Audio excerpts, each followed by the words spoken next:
Hey guys, it's Katie from Mission to Wonderland. I know it's been a minute since I've updated the channel, so I thought I would come in and kind of let you guys know how things are going post-op, um, and just kind of keep you up to speed on the progress of my journey. So as of today, I'm officially 2 weeks post-op from VSG. I had my surgery on the 11th. Today's the 25th. Um, I have had a very, I'll say, uneventful and easy recovery. I don't say that lightly. I follow a ton of people who were all kind of within the same, probably like 2 weeks of having surgery. So it's like super bizarre to see how everybody's body handles things differently. So I don't mean to minimize at all. I know that this journey is different for a lot of people, but since coming home, honestly, I've been really good. So, but I want to talk about a couple of things that have come up to me and that I've seen kind of through other people who have had this journey, and I want to kind of bring some normalcy to it. So, when we opted to have this surgery, I think everyone kind of has their own expectations as to what they think is going to be the outcome, right? Weight loss is obviously the top outcome that we're looking for. But how we get there is really different, I think, for each of us. And the one thing that I think has been a struggle for a lot of people is your feeling of hunger post-surgery. So I've talked to a lot of people that post-surgery was not hungry at all.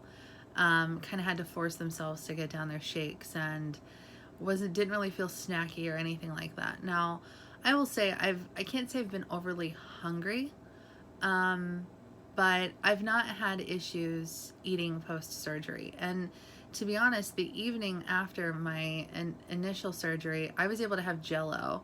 Now, I mean, obviously I ate it very slowly, but I didn't struggle keeping it down. I didn't struggle just trying to even swallow it, but I've not had issues with getting food down. And to be honest, there have been a few times that I felt kind of hungry. Now, I think I'm at this point learning the difference between hunger and cravings. And that's another area that I think a lot of people struggle with post-surgery is that, everyone kind of thinks that they're going to cut my stomach down and I'm just not going to have these cravings or I'm not going to have hunger pains. And that's not true.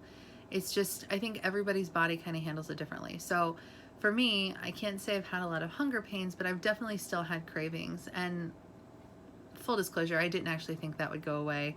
Cutting out part of my stomach does not change my brain's opinion of food any more than it would have been, without having surgery. So I've tried to be very open to that. So like I said, 2 weeks from 2 weeks ago, I had my surgery. So I meet with the nutrition and weight management staff on this coming Thursday, and then I meet with my surgeon on Friday. So to kind of give you a scope of weight loss for me, actually yesterday morning, I officially am down 50 pounds for the year. Now, I don't want anyone to be like, holy crap, 2 weeks you lost 50 pounds. No, not at all. At the beginning of this year, I really started focusing on changing my mindset, changing my behaviors. And I honestly attribute most of that to the success that I've had with this so far. And I think most people would say this journey is 80% mental, 20% physical. And I strongly believe that. I mean, it is a complete lifestyle change and you have to be mentally strong for it. What you put in your mouth is obviously going to impact whether or not you're successful. But if you can get your mindset right, it's a lot easier to control. So at the beginning of the year, I started tracking everything I ate. I was diligent about getting in, I'll say, activity. I love to work out. I love taking like high intensity classes. I love Taekwondo. I love Get Ripped. I like hip hop. I like anything that involves getting out and moving my body. So, and I've always been active in that regard. Like for an overweight person, I'm incredibly active. I'm the hardest worker in the room at the gym. I enjoy that very much. So I'm super excited to see how that feels, lighter. But I'm very active, and I originally made my Instagram page years ago just as an accountability tool. And that's honestly what this is too. But really, I want to kind of help other people who are considering the surgery or even in a rut post-surgery.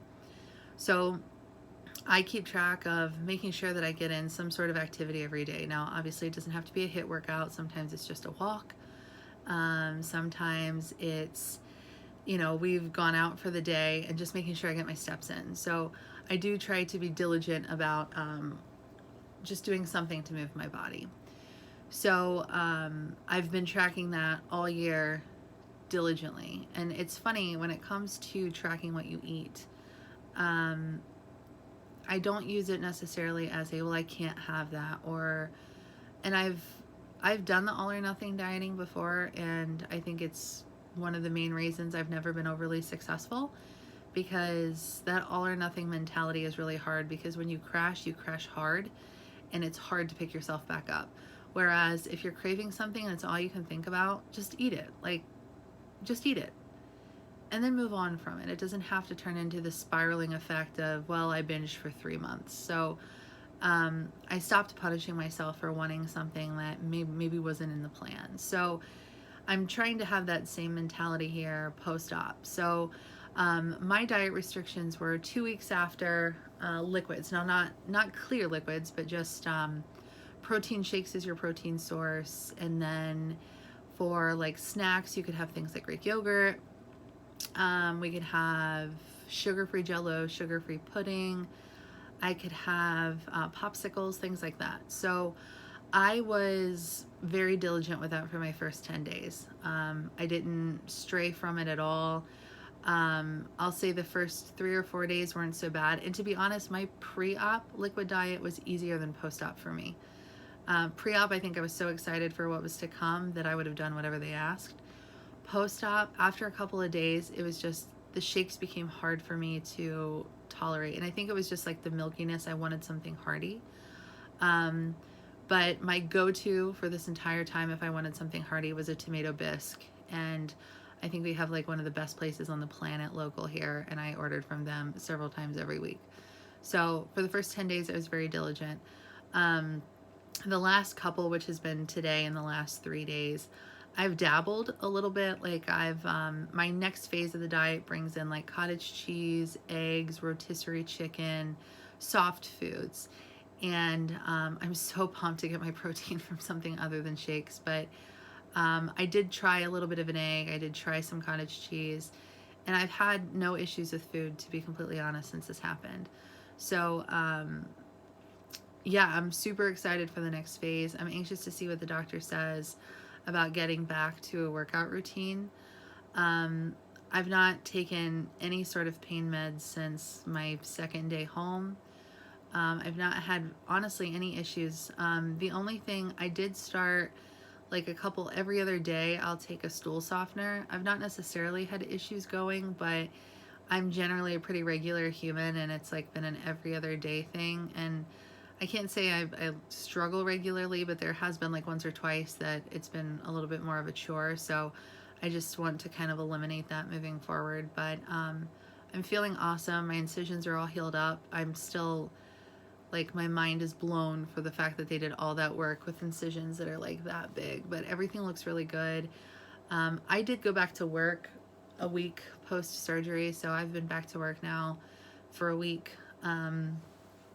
I've been able to work from home, so it's really been no big issue for me. But the first week I was pretty tired, I'm not gonna lie. I work for a software company, so I spend a lot of time on the phone, a lot of time training people, meetings, things like that. So even though I was working from home, it was a lot of back-to-back calls, and it was just a lot, because I think the one thing, if I had to say I've struggled with anything since this started, would be it's just hard to get in enough fluid. Like, truly, you sip. You don't take big gulps. It just kind of unsettles your stomach. So you just have to sip, and you have to continuously do it. It's like I almost need to set to where a buzzer goes off every so often, like, drink your water, Katie, drink your water. But I've come close to my goal, if not over it, every day. So I feel pretty good about it. There was only one day I felt kind of dehydrated, but I made sure to make up for it the next day. But overall, just to kind of give you a little bit of an idea, I have lost 13 pounds since surgery. I did lose quite a bit during the initial liquid diet stage. So fully for the year, I'm down 50 pounds, which is awesome. It's like 11% body fat that I've lost this year, which is just crazy. But super anxious to see where things go moving forward. I did post on my Instagram stories today. Today is officially Pumpkin Spice Day, according to Starbucks. So I have been experimenting to find a way to make a healthier pumpkin spice latte because I absolutely love them. And again, always about moderation. I'm not saying you can't have them because occasionally it's a very nice treat, but regularly, probably not so much. So I did the pumpkin spice protein. I got one of the skinny syrups that's a pumpkin pie flavoring just to give it a little extra pumpkin. And then I do 2 shots of decaf espresso from Starbucks. So it's so good and tastes very similar. I mean, obviously it could have the foam and all the other yummy goodness, but overall I still get the good pumpkin flavor, which is of course what I'm looking for. So I would advise, especially if you are getting ready to have the surgery or post-surgery and also struggling with the protein drinks, adding decaf coffee or espresso has been huge for me because it tastes more like a latte and not like you're trying to drink yet another protein shake. So any way that you can come up with to make these more flavorful and enjoyable to you, don't hesitate to do it. It'll make you way less irritated by it and not feel like you're giving something up. So this one's a big one for me. And then also at Dunkin' Donuts, you can get a decaf or a fully caffeinated black coffee with a sugar-free blueberry.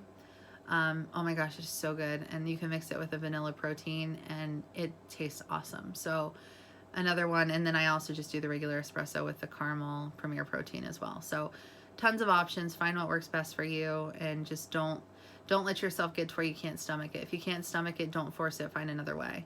And whatever that is, maybe you have to mix the flavorless protein powder in something or mix your protein shake with something, but find what works because, you know, again, you have to get your protein in and just don't feel that the way that it's working for you is not how it's supposed to. I think that's the biggest thing that I've had to kind of work on with myself is I'm not going to lose like you do, and you're not going to be able to lose like I do all the time, and we're going to have different reactions to things, but don't lose faith that the process isn't working for you because all of our bodies are different.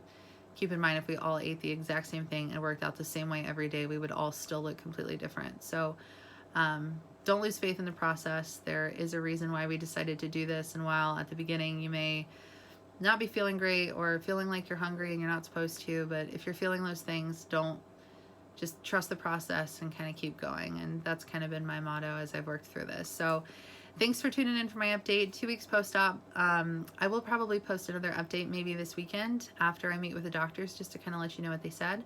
And then I will also probably do a before and after to show you what my incisions looked like before and what they look like now, and just kind of keep you posted on how things are changing. So thanks for tuning in. VSG post-op 2 weeks. Check out my Instagram if you've not been on there. It is the same handle at Mission to Wonderland. And again, feel free to ask your questions below. Happy to answer them and help you out on your journey as well. Have a great day. Bye.